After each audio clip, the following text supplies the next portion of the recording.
A partir de este momento, Radio Mundo propone La Hora Global. Desde el Paralelo 35, un enfoque sobre los entretelones de la actualidad internacional. Conducción, Gustavo Calvo. Participan Leo Harari y Ricardo Barbosa. La Hora Global, otra forma de analizar el nuevo desorden mundial. Buenas tardes amigos, bienvenidos a este jueves 14 de mayo del año 2026. Bienvenidos aquí a la tarde de Radio Mundo al 1170 AM de vuestro dial, aquí al Paralelo 35, desde donde intentamos conocer, entender, interpretar y tratar de hacerlos pensar sobre este nuevo desorden mundial. Esto es La Hora Global.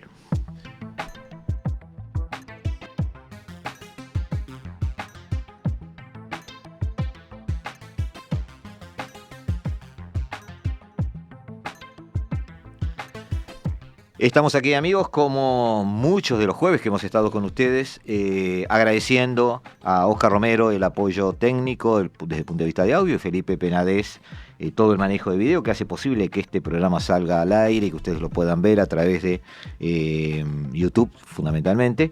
Y agradecemos también la presencia de Ricardo Barbosa, a quien damos la bienvenida. Ricardo, ¿cómo estás? Muy bien, Gustavo, buenas tardes para todos nuestros escuchas y los que nos van a ver por YouTube. Una tarde de sol increíble, un día de otoño. Oscar y Felipe, siempre agradecidos porque gracias al apoyo de ellos podemos salir. Y voy a ir directo al grano porque te pedí como dicen, una dispensa. La semana pasada, lamentablemente, parte del ciclo de la vida, falleció el profesor Wilson Neri Fernández, doctor en Sociología de la Universidad de Brasilia del año 2000, máster en Economía y Política Internacional en la CIDE de México 1983, profesor de Geografía del IPA 1973, tuvo que exiliarse después del golpe de Estado, se exilió en México, ahí se dedicó a trabajar y estudiar, investigó en la famosa Biblioteca del Congreso Norteamericano, después vuelve al Uruguay, escribe un libro llamado El Gran Culpable. Dentro de sus trabajos fue uno de los intelectuales que entendió que en Uruguay era necesaria una carrera de Relaciones Internacionales como carrera independiente. Argumentó y justificó el por qué tenía que estar en Facultad de Derecho, vamos a decir la transformación de la vieja diplomacia. Uh-huh. El derecho a los tratados. El derecho a los tratados, con obviamente sus intercambios de opiniones con el área de ciencias sociales, que también tiene su departamento de relaciones internacionales.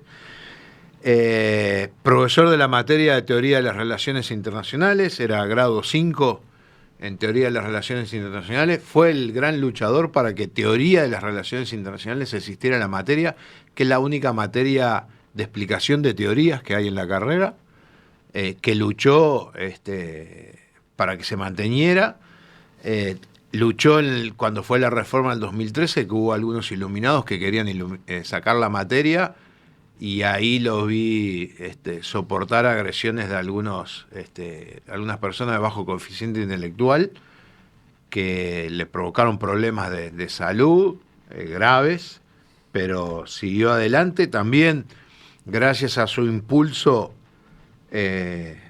creó la maestría en Relaciones Internacionales orientada en Economía, Política y Derecho de la Integración, donde se preocupó en conseguir un plantel docente de la verdad impresionante, donde un 25% venía del mundo europeo, un 25% venía del mundo regional, o sea, Argentina, Brasil y Paraguay, y un 50% nacional, una maestría de nivel internacional con más de 700 horas, que para los que nos escuchan lo puedan entender. Empezábamos el 1 de marzo de 6 a 10 de la noche hasta el 22 de diciembre, así 2 años de corrido, sangre, sudor y lágrimas.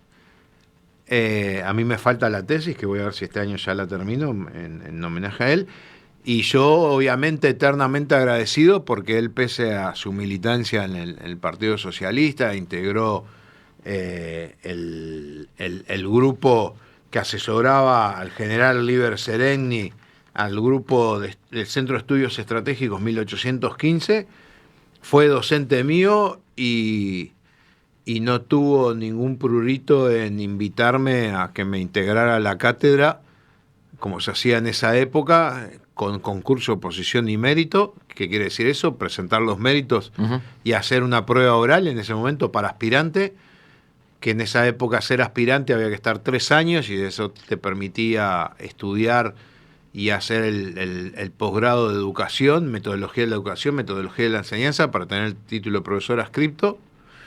Hacías 3 años, te evaluaban, te consideraban que estabas en condiciones, y ahí eso después te presentabas a los concursos, que él también fue el que me impulsó a presentarme al concurso grado 2, que lo gané en oposición y mérito. ¿Qué quiere decir esto? El mérito, prueba escrita, prueba oral y plan de trabajo. Cosa que se ha dejado de lado. Y bueno, y trabajé con él durante prácticamente el 2000 hasta que se retiró en el 2018, si no recuerdo mal. Dejó las materias optativas de Estados Unidos, América Latina y fundamentos de geopolítica.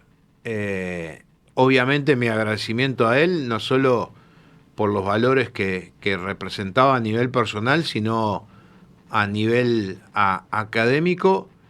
Y bueno, como conté, vi las cosas buenas, vi las cosas malas, vi el destrato cuando no coincidían las ideas de determinados grupos que andan ahí y que se creen que a través del grito se pueden imponer a la razón.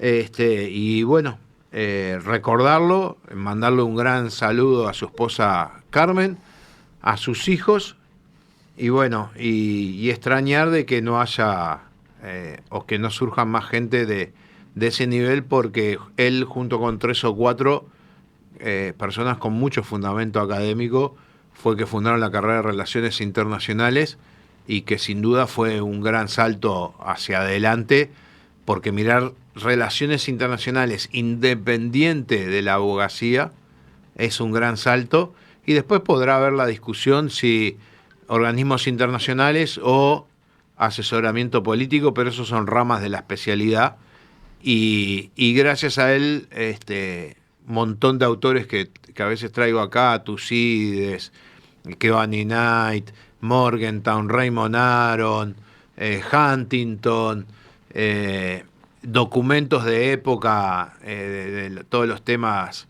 en el Caribe, la influencia de Estados Unidos, todo un montón de cosas que se las debo a él, así que eternamente agradecido. Y bueno, a sus deudos un gran abrazo, y bueno, la vida continúa.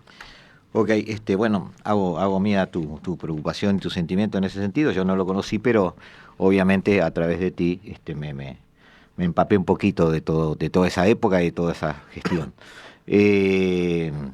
Hecho el disclaimer. Sí. Seguimos adelante, el mundo sigue girando. El mundo sigue girando. El planeta sigue girando. Y vamos a traer la antítesis. Nuestro amigo está visitando China.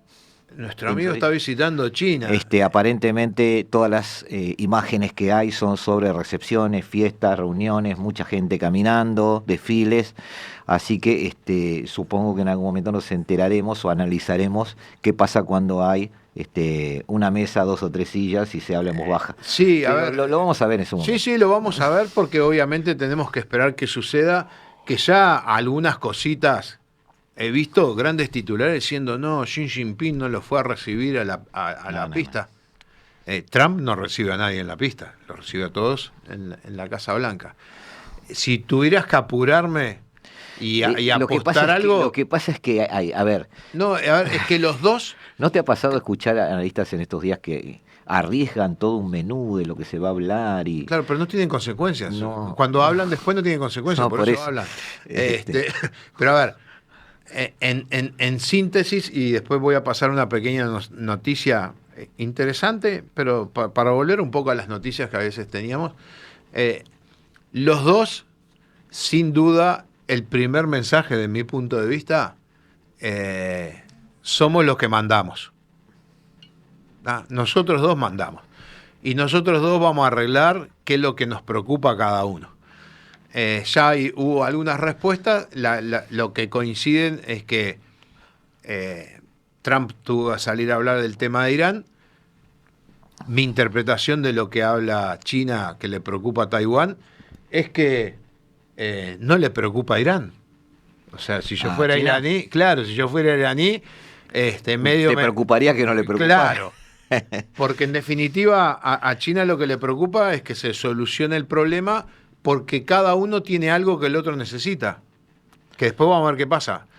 Estados Unidos maneja el petróleo, a les guste o no les guste, maneja el petróleo, y China maneja las tierras raras. Sí.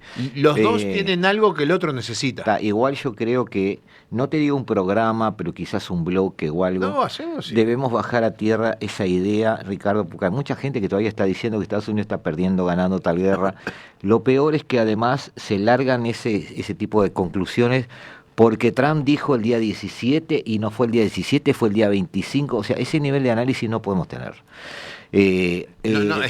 A nuestros oyentes hay que spoilearle que no vamos a entrar en detalles, pero es evidente mirando el mapa que Estados Unidos ha pasado a través suyo, a través de su ejército, a través de Emiratos Árabes, a través de aliados que salieron de la nada, aunque para mí está todo siempre previsto y planificado en ese mundo, está haciéndose de un control bastante relevante del mercado petrolero. Hasta ahí lo puedo decir, no puedo entrar en detalles, pero es evidente eso. Sí, sí. Entonces no soñemos con mundos que tienen una especie de lucubración extraña por la cual yo te reduzco la Fuerza Aérea a la nada, la Marina a la mitad y vos ganaste la guerra. O sea, esas cosas no existen. A China lo que le interesa es que el petróleo siga fluyendo. Lo pagará un poco más caro, pero aparte de la delegación americana, vos cuando ves, es una delegación tecnológica con gente de bajo nivel de experiencia diplomática. No digo que haya estado en negociaciones, como toda la familia que anda ahí en el entorno.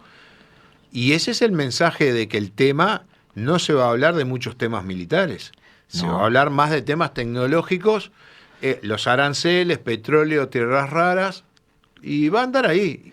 Es que, a ver... Viste que siempre hay una comparativa en cuanto a, bueno, China ya es más o menos que Estados Unidos. Hay 4 pilares fundamentales sobre lo que Estados Unidos se planta para poder dominar el planeta. Uno es, obviamente, petróleo. Otro es su ejército, o su poder militar, o su poder fáctico, o como queramos llamarle. No importa. ¿Está? Otro es, evidentemente... la presencia del dólar como moneda única, y otro es la vanguardia tecnológica que Estados Unidos sigue teniendo. Sí. Amigos, yo entiendo que todos, igual que yo, todos estamos viendo videos de YouTube, leyendo un montón de publicaciones que no sabíamos que existían, que aparecen de la nada ahora y que todo el mundo opina, pero Estados Unidos sigue teniendo la vanguardia en aspectos tecnológicos y sobre todo en inteligencia artificial, porque sin ningún tipo de miedo, sin ningún tipo de prejuicio, la absorbió totalmente. Sí. Entonces, como decís tú, si yo veo la presencia de acompañantes de Trump, ¿quiénes son? Como acabas de decir tú, eso mismo yo lo analizo con una especie de subtítulos, digamos. Entonces Trump va acompañado de la élite empresarial que lleva la vanguardia y que le permite ser dominante en el área tecnológica, a visitar al país que tiene todos los insumos que esa élite necesita. Sí, a ver, ¿de qué van a hablar? El odiado Elon Musk está en esta reunión. Está ahí está. Y están visitando el país que tiene los insumos necesarios para que esa industria funcione. ¿De qué van a hablar? A ver, o sea, es bastante obvio. Un F-35 lleva 25 kilos de tierras raras. China maneja el 90% de la producción y el 70% de las tierras raras. Y es dependiente del petróleo. Entonces, es un buen momento para que esa especie de dependencia mutua sea el tema de una conversación de 2 o 3 horas a puertas cerradas, o por lo menos con 4 o 5 personas y nada más. Eso es lo que va a pasar. Sí. Este viaje va a ser importante por esas 4 horas. Sí. Y por supuesto por todas las reuniones colaterales que va a haber a nivel empresarial. Pero desde el punto de vista, como tú decís, de los que mandan, es como pasaba, digamos, bueno, Yalta fueron más días y eso, pero esas 4 horas de conversación son las que van a definir los temas. Claro, esas 4 horas ya están más o menos pautadas. En la cima de la pirámide están 2. El resto que miren de abajo. Rusia, India. En este tipo de reuniones sí, claro, así Rusia, funciona. India, así funciona. Pakistán, Irán, Turquía, Israel. Turquía sobre todo. Sí, que está Turquía. buscando su lugar. pero todos que miren de abajo. Y bueno, vamos para ir llevando a este primer bloque como dicen, con amenities, o sea, con agregados. Había una información de hacía tiempo, pero ahora se aclaró un poco debido a las confesiones del capitán de un barco. En el 2024, cerca de Murcia, España, un buque ruso se hundió. Y ese buque ruso, porque después apareció otro buque ruso y después apareció que hubo explosiones abajo como para destruir el barco, que llevaba reactores nucleares. ¿Pero para quién? Para Corea del Norte. O sea, parte de reactores nucleares, o sea, una protección cerámica que se necesita para poder tener reactores nucleares adentro de los submarinos. Y ese barco iba con destino, supuestamente, cerca de Corea del Norte, pero muchos iba para Vladivostok, ahora me acuerdo, y supuestamente decían que se iba a desviar a Corea del Norte para entregar esa mercadería y después seguir. El barco se hundió y lo que se encontró en un principio es que la explosión en el casco fue de afuera hacia adentro. O sea, eso implica o una carga explosiva o un torpedo. Sí. Que los hay, los torpedos, pasa de moda la palabra, pero sí que están ahí. En el mar se trabaja claro, así. Desde el 2024 se está investigando y recién ahora se pudo corroborar eso para mostrarles de que si bien hay conflictos, hay diferencias, muchas veces los conflictos no se dirimen solamente en el campo de batalla. Hay todo. Por ejemplo, siempre se rumorea de que hay un submarino con armamento atómico israelí en proximidades de la costa de Irán. Entonces, hay un montón de cosas que van sucediendo. Y vamos a ver si empezamos a traer de vuelta esas noticias raras que nos vinculan a nuestra temática. Pero vamos a hablar de nuestro secretario de guerra. Sí, vamos a una presentación de 3 minutos, después nos iremos a la tanda. Pero vamos a arrancar con esos 3 minutos. Ahí va, secretario de guerra, vamos a pedirle a nuestra primera diapositiva. La era del Departamento de Defensa llegó y en esa foto que hicimos el compilado es la reunión aquella que fueron con casi 300 generales que los trajeron de todos lados. Donde Hetze decía que no quería generales gordos. Exactamente. Y él jura como secretario de Defensa. Y acá, y ya vamos al corte, ahora lo llaman secretario de guerra. La denominación oficial sigue siendo Departamento de Defensa, pero la administración, sí. Claro, legalmente es esa. Pero la administración puede llamarlo con otro nombre y me imagino los miles de dólares que deben haber gastado en logotipos y titulitos y cositas y sellos de hoja, porque ahora lleva toda la membresía de Departamento de Guerra. Claro. Y eso arranca mostrando algo que vinimos hablando del jueves pasado, el plan 2025 de la Fundación Hermitage, que vamos a ver al final la parte de seguridad nacional y el uso nuclear, pero vamos a ver un poco de este gran personaje, que el G.I. Joe americano, a cargo de él, Departamento de Guerra. ¿Vamos a los cortes? Vamos al corte. Amigos, 2 minutitos, ya estamos con ustedes. La hora global. Una mirada al nuevo desorden mundial. 14:21, jueves 14 de mayo del año 2026, paralelo 35, en la hora global, analizando a Pete Hegseth. Ricardo. Bueno, nuestro personaje, para que la gente lo pueda interpretar, estamos hablando del ministro de Defensa, que sería a nivel nacional, y el 5 de septiembre del 25, esa foto que pusimos icónica porque hacía muchas décadas, yo no me acuerdo, de que haya existido una reunión de generales de todos, porque llevaron, pero cuando digo a todos, todos. Y ahí parte de esa ideología que planteamos el programa pasado, que los que no nos escucharon, les recomendamos que lo escuchen, porque ahí está la esencia, el núcleo duro filosófico de lo que es la administración Trump. Y acá trajimos a lo que nos interesa, el Departamento de Defensa. obviamente viene con argumentos como que Estados Unidos perdió sus guerras por mantener esa vara alta del derecho humanitario, del daño colateral, de las famosas la Rule of Engagement, o sea, las reglas de enfrentamiento, que en los medios de prensa no hace mucho hubo noticias de problemas que hubo tanto a nivel de empresas informáticas, que hubo algunas que se retiraron y perdieron todos sus contratos en el Departamento de Defensa. Sí, Anthropic, que maneja Cloud, porque se negó a bajar ese nivel. A bajar el nivel y dejar como decisiones autónomas la utilización de determinadas armas por parte de inteligencia artificial. Y también tuvo varios enfrentamientos con algunos generales que los pasaron a retiro por este tipo de enfrentamientos, que ya venían de pasar a retiro a los generales, o sea, jerarquía de general, que habían apoyado toda la política demócrata vinculado al mundo woke, que habían apoyado porque el Departamento de Defensa financiaba los cambios de sexo, las atenciones a toda la variedad de todo el problema de género. También algunos directamente por su color de piel, por ser negros, los echaron. Trajeron un general que estaba retirado, pero de confianza de Trump, y le agregan una estrella más, que es el jefe del Estado Mayor actual. Y lo que manifestaba Gesed eran ideas antidemocráticas, o sea, esas ideas del MAGA duro.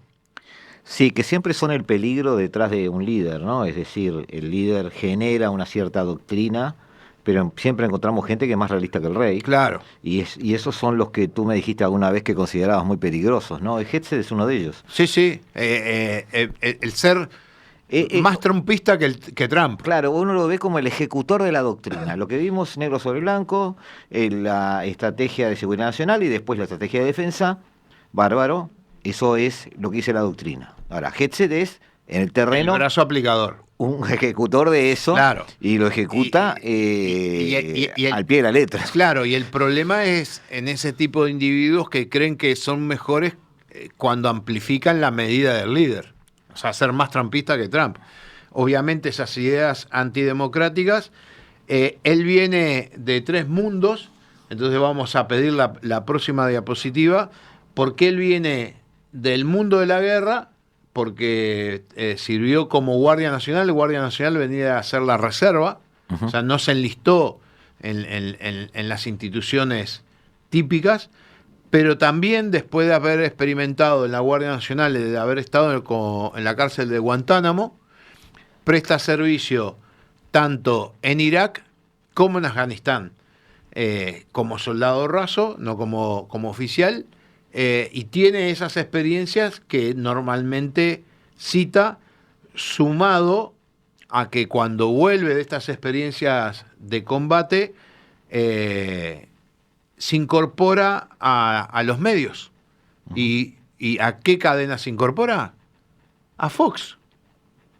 Esa cadena que Murdoch en un momento, está la imagen icónica de Murdoch transportado en el carrito de golf por Trump sentado atrás, sí, que es como el reflejo de la sumisión de la cadena a las ideas de Trump, y ahí entonces estamos metiendo el componente ideológico, el componente mediático y el componente de haber tenido la experiencia en el terreno. Sí, Felipe, no sé si recibió el mensaje de pasar a la siguiente. Capaz que como hablo mucho... Sí, hablamos de corrido, gracias Felipe. Hablamos un poco de corrido y no pusimos el énfasis en que había que cambiar. Y ahí lo vemos en esa reunión de generales antes de pasar, pero buscamos una conexión con la última presentación que él tuvo ante el Congreso, que es recomendable verla en YouTube, las partes más interesantes, porque él va a rendir cuenta de todo este problema de la guerra de Irán, que ya estaba llegando al límite de los 60 días, pero cuando ven en la retórica acusa a los senadores, que son la comisión investigadora, que no es como acá, que si quieren no van, allá el que no va termina preso, los acusa de que por gente como ellos son los problemas que tienen las Fuerzas Armadas americanas, de que los desmoralizan, los dejan en evidencia, no los ayudan, o sea, es como que va a rendir cuenta el Senado, pero termina siendo una reivindicación. Claro, el inquisidor de la mala actuación del Senado a la comedia más Trump posible. Entonces ahora vamos a pedirle a Felipe que pase a la próxima, y ahí lo vemos a veces en sus servicios en Irak, y abajo lo vemos ya como en la primera presidencia de Trump como asesor. No ocupó puestos en el Ejecutivo, sí trabajó como asesor en distintos temas, y en esta segunda administración la selección como ministro, en ese momento secretario de Defensa, que después pasa a ser de Guerra, tuvo una votación en el Senado 51-50.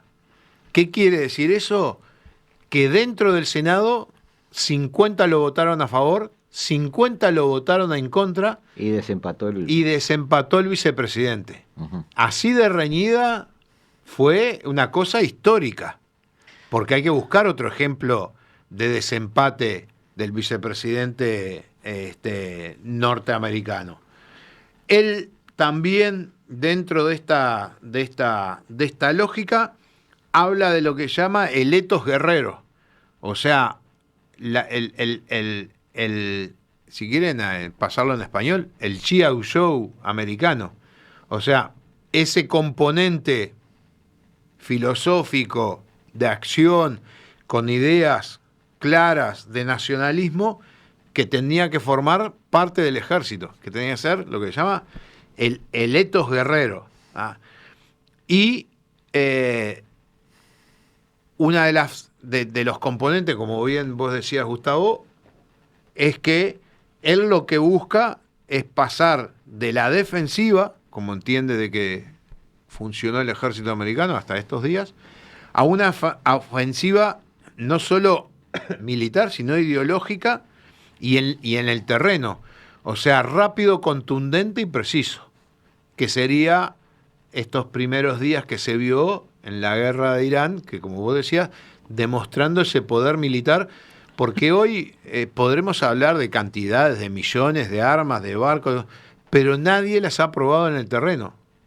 Pocos las tienen probadas en el terreno. Sería Estados Unidos, con gran experiencia, Israel, y Ucrania es el otro, que el 9 de mayo, el día que... Estamos hablando en calidad de manejo de las armas. Claro. Rusia más cantidad. Rusia más cantidad, pero en el día de ayer Rusia quiso hacer una demostración de fuerza por la llegada de Trump a Pekín, y lanzó 479 drones. La efectividad que tuvo las defensas ucranianas llegaron al 98%, que es un número increíble. Increíble, quedaron 20 y poco de drones, fueron los que pasaron, y sin dudas ahí tiene el reflejo de por qué el mundo árabe está pidiendo asistencia de Ucrania, Taiwán también, y algunos otros países. El peón de la guerra de Ucrania se está transformando en protagonista. Es increíble, ¿no? Sin duda, hoy el ejército ucraniano, que está fuera de tema, digo, pero... Claro, no, pero en junio tenemos que hacer el programa que corresponde al semestre. Sí. El ejército más capacitado hoy del mundo es el ucraniano, porque te utiliza material de la vieja Unión Soviética y Rusia actual, y con eso te utiliza material occidental, y te está utilizando el material que está generando él. Entonces, Beset, y ahora vamos a pasar a la próxima diapositiva. Ahí lo tenemos, para los que no nos están viendo y nos están escuchando, conseguimos una pequeña diapositiva que son todas los tatuajes que tiene. Dios está por arriba de todo, el poder al pueblo, algunas cruces, el símbolo de la unidad militar en que prestó servicio, la cruz de los templarios. Bueno, todo ese mensaje más lo que aprendió siendo comunicador de Fox News y defendiendo este tipo de ideas, sin duda es la figura más mediática, vamos a decir, de esa línea de tres que tiene Trump, porque siempre lo vemos con su traje azul, que ahí está en Fox con su traje azul, su pañuelo con la bandera americana, donde el forro del traje es la bandera americana, que lo ha mostrado varias veces, y él ahora representa la corriente que tiene menos fuerza dentro del trumpismo, que es America First. O sea, primero Estados Unidos, que implica ese reflotar a Estados Unidos a través de cualquier medio. Después tenemos el vicepresidente con la línea MAGA, Make America Great Again, que es más de encierro, más previo a la Primera Guerra Mundial, Sí. y el que yo entiendo que está picando en punta, Rubio, que ahora lo mandaron a arreglar con el Papa esas disidencias, y que es el neoconservador. Está bien. Perfecto. No, seguimos siempre. Seguimos. Bueno,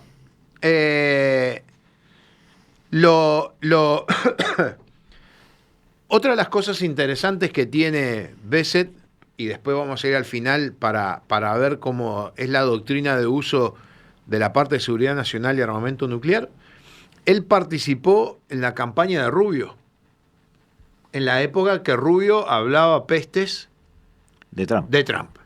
Y trabajó también en la campaña de Ted Cruz, que muchos capaz que se acuerdan de esas propagandas de Ted Cruz que envolvía la panceta, las fetas de panceta en un fusil y las calentaba tirándole a los inmigrantes. Tejano, por supuesto. Muy vinculado a la iglesia evangélica y un gran luchador para sacar de la ecuación de la toma de decisión todo lo que es el derecho internacional privado, donde básicamente Estados Unidos no es responsable de las acciones que hace, Ujú. sino que es consecuencia de que fueron provocados por otro y tuvo que responder. Tiene un uso mediático muy importante, que es lo que hemos visto en Trump en declarar las guerras que finalizan cuando ellos deciden. Es esa vieja declaración de fin de la guerra de Irak en el portaaviones de Bush hijo, y después duró 10 años más. Sí, bueno. Pero para el mundo mediático la guerra termina cuando Ellos dicen que cuando termina. ellos dicen. Y la otra es el desconocimiento a la autoridad del Congreso. Que el Congreso no puede limitar al Ejecutivo, que eso es lo que vimos también el jueves pasado, esa la ley unitaria de que el presidente es el mandamás del Poder Ejecutivo, no debe rendirle cuentas a nadie, y menos en temas de guerra, porque él es el comandante en jefe. Entonces, lo que se busca es evitar todo control del Congreso, y a mí lo que me llama o sea, lo que me planteo como pregunta, ahora pasaron los 60 días. ¿Cuánto tiempo tiene que pasar para que se puedan renovar esos 60 días? Porque Según ellos, no está escrito en ningún lado, así que la semana que viene podemos iniciar otra operación con otro nombre. vos sos bueno, En vos vez diste de una libertad semana. le podemos llamar. Yo le daba un día. Sí, le podemos Vos llamar no. no sé. No sé. Ahí está. Está. Libertad duradera ya fue. Ahí está. Li- li- Libertad hasta el fin le llamamos. Libertad una hasta el cosa fin, así, sí, y sí. ya arrancamos con otra operación. Sí, sí. Pero Hetzel entonces tiene ese perfil. Tiene el perfil de acuerdo a su líder, y a su líder de acuerdo a los insumos que tiene ese programa 2050. Ni siquiera podemos pensar en Hetzel como un político, porque en realidad es un ejecutor. Es un ejecutor. Bien. Ahora, la pregunta es... Como siempre dicen, es un buen 2. Claro, ahora... ¿Es un buen 1? Mi pregunta es a alguien como tú que viene un poco de ámbito militar. Es decir, es usual que en las democracias que conocemos, parte del esquema de poder del Ejecutivo es que el ministro de Defensa de alguna manera sea un civil. Puede no serlo. Pueden hacerlo, como en Argentina. Hay ejemplos de que no lo son. Ahora en la Argentina... Exacto, puede no ser. No, y en la Argentina el detalle es que está en actividad. Mira. Es Está brutal. ahí. Muy interesante. O sea, sí, hay cruces de intereses por todos lados, Sí, pero sí. no importa. Entonces ahí surge... es usual, lo vemos como una especie de protección al sistema institucional, en el sentido de que el civil lo vemos como más reflejando la voz popular que alguien que estuvo de repente 20, 30 años dentro de la burbuja de una carrera y que puede estar alejado de la sociedad civil, etcétera, etcétera. Debe haber esa mirada. No lo vamos a discutir ahora, pero debe haber esa mirada. Pero te doy un dato. Estados Unidos tiene un libro que cada vez que llegaba acá desaparecía y allá es difícil de encontrar, que se llama El soldado y el Estado de Huntington, escrito en el año 60, bueno. Y él plantea una discusión filosófica si el soldado tiene que ser profesional o político. Ahí está, y ahí iba yo.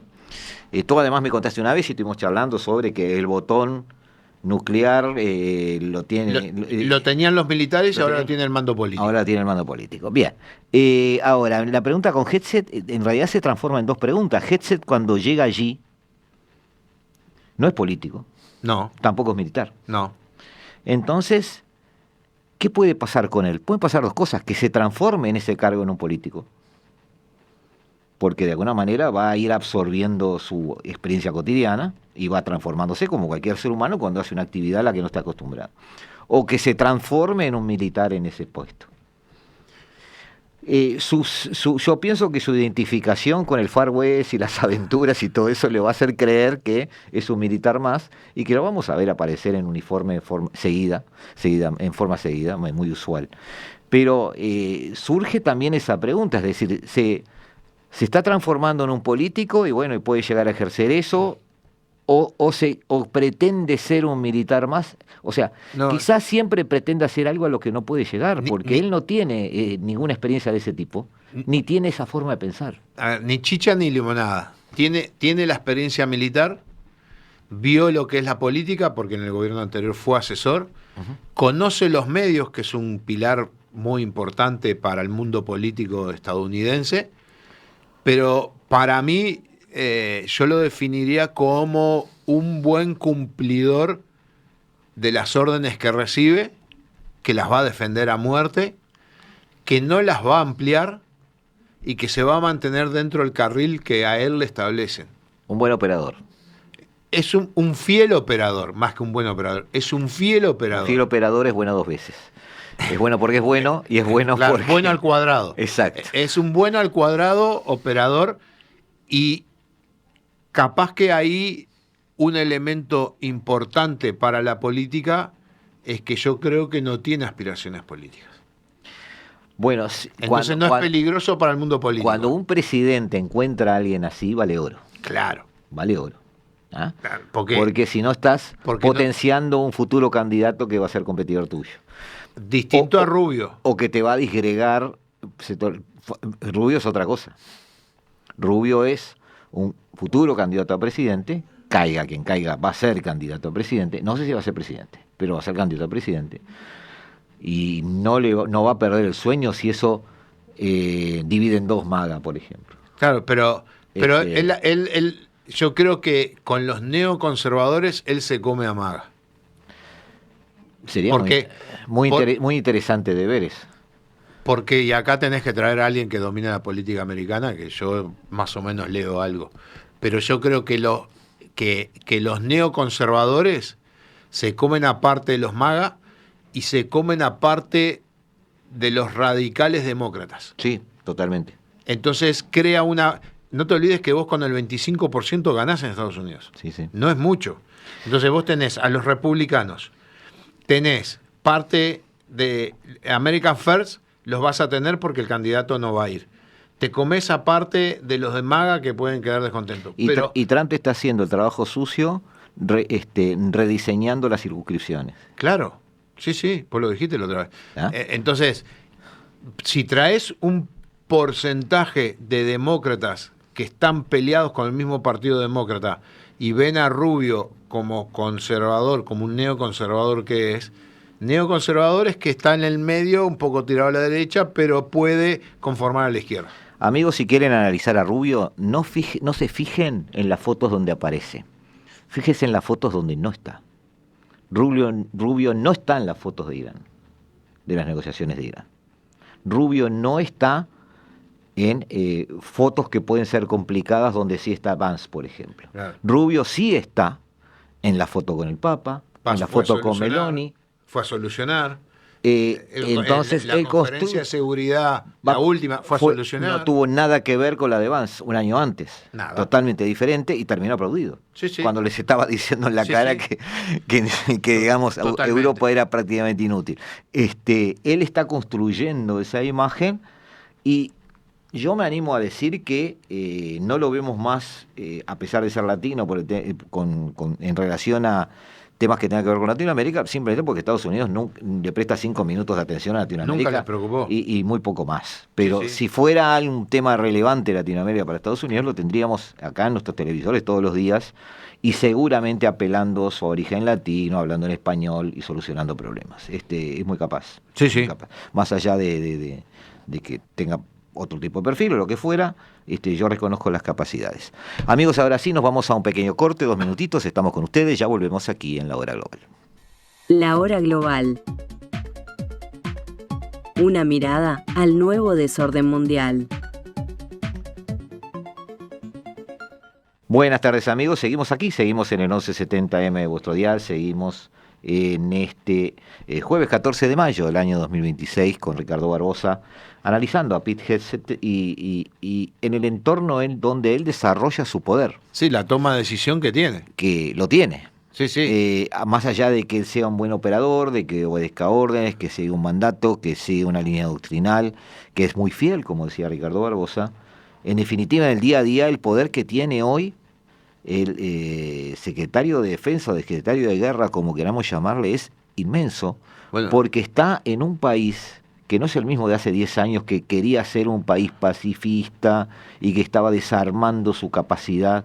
No, está en un país donde el mandato presidencial y de la mayoría de la población, porque fue el que lo eligió, es que el país ve sin prejuicios la guerra, la ve como un instrumento válido, es más, ve que su idiosincrasia o su naturaleza tiene que, por eso, lo que tú decías, el etos militar está allí. Claro. Y digamos, entonces, la persona que está en el sillón de Hegseth es quien recibe todas esas ondas positivas, esas delegaciones de poder, y a quien la gente ve como el que está llevando a cabo la tarea. No, es que los invito a mirar cuando van a la comisión del Senado.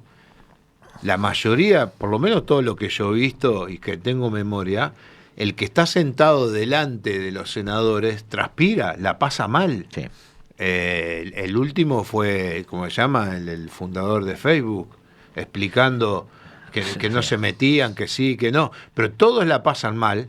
Y miren cómo Hegseth se desenvuelve ahí, cómo termina gritándoles, cómo termina acusándolos, con la vehemencia que lo hace.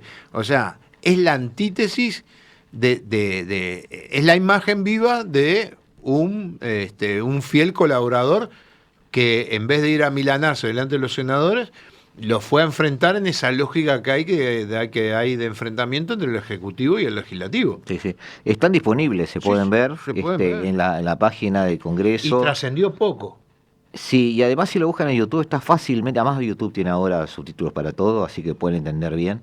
Estuvo Marco Rubio ahí también, que no les gritó, pero también en su estilo marcó un cierto límite, es decir, bueno, estas son las decisiones que tomamos. Hegseth tiene nos corresponde tomarlo. Hegseth es un tiene la escena incorporada, claro, que si uno busca y lo ve en Fox defendiendo determinadas ideas con una vehemencia increíble, porque como dicen, el lío paga. Bueno, Fox vivía del lío.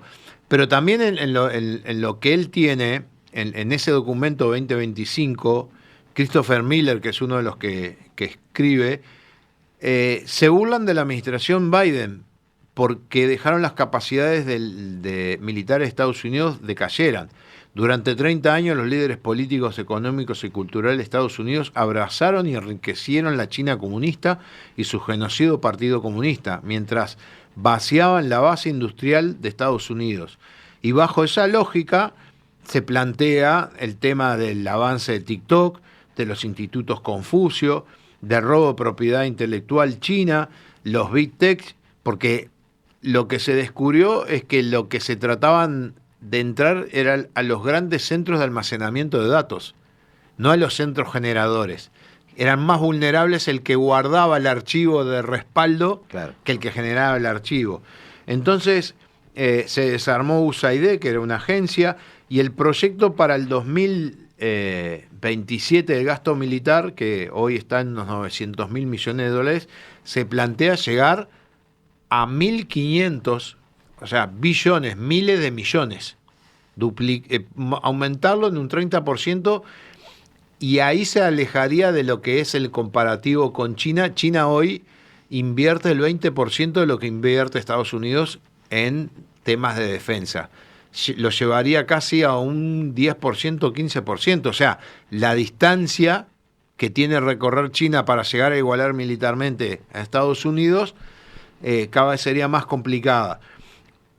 Nosotros vimos el retiro de los tratados de integración de pruebas nucleares, la modernización de los programas. Vuelve la era nuclear. Vuelve la era nuclear, la modernización de lo que se llama los misiles que defienden a la patria, los programas W-87-1, los programas W-88 Alternativa 370, los programas B-61-12.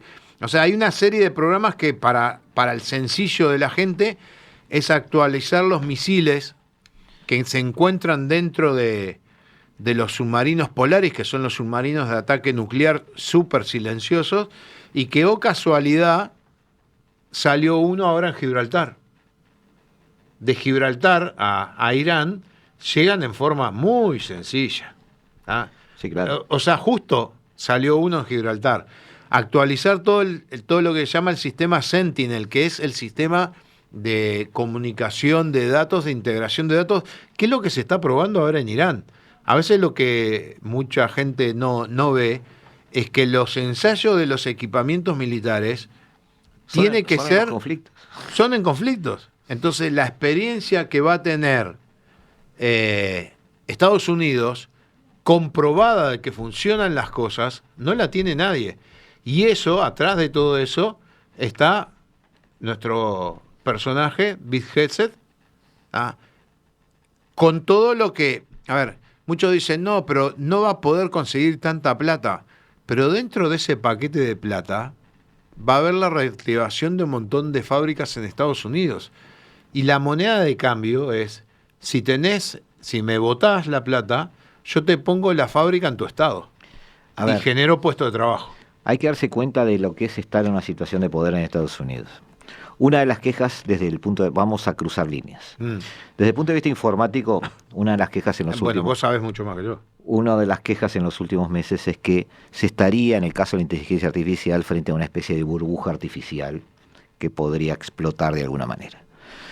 Uno de los ejemplos más claros sobre esa burbuja artificial, sobre la que se está construyendo toda esta infraestructura de inteligencia artificial que no tiene tanto costo como se dice, es lo que llaman contratos inflados de defensa con el Departamento de Estado y con el Departamento de Guerra.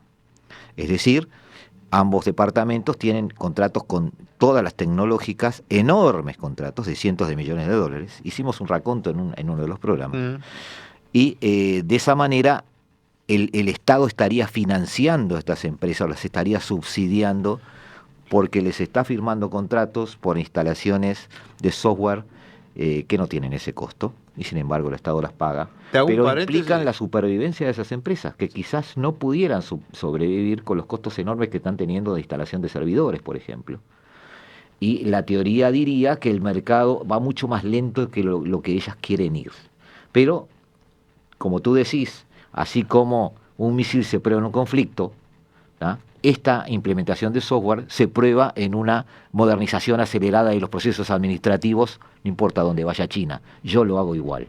Y bueno, y ahí se prueba eso. Bueno, hay en la lógica estratégica militar, antiguamente, lo hablamos miles de veces acá, el componente militar generaba descubrimientos científicos y tenía recursos infinitos. ¿Cuál era eso? El departamento DARPA de los Estados Unidos, que es el que inventa el GPS después de 30 años de investigación. Claro. Ninguna empresa privada podía financiar 30 años de investigación, pero había una necesidad militar de poder... La empresa privada genera la innovación, genera el conocimiento, pero la billetera es del Estado. Claro, pero eso ahora, antes, el conocimiento y la billetera eran del Estado, porque el Estado necesitaba determinadas cosas. Los submarinos Polaris, los misiles Polaris, cuando salían a superficie para atacar, los misiles tenían que saber dónde estaban. Era necesario inventar el GPS, si no, no podía funcionar eso. Pero después, y más que nada después de la caída del muro, hay una famosa reunión que es una cena con todos los grandes empresarios y que se le dice, la torta se terminó, fusiónense, las empresas empiezan a funcionar, pero la otra realidad es que el mundo civil cada vez tiene más ideas. Entonces esto que vos mencionaste es un DARPA al revés. En vez de financiar el componente tecnológico de investigación militar, yo ahora esa plata la estoy poniendo en las empresas civiles. Te contrato a sueldos altísimos. No son sueldos, pero es lo que sería la inversión. Cómo funcionaría el contrato, ¿no? Y vos me estás dando mucho más. ¿Y tu supervivencia económica te la estoy dando yo con ese contrato? Sí, pero vos estás descubriendo más cosas que yo. Eso siempre.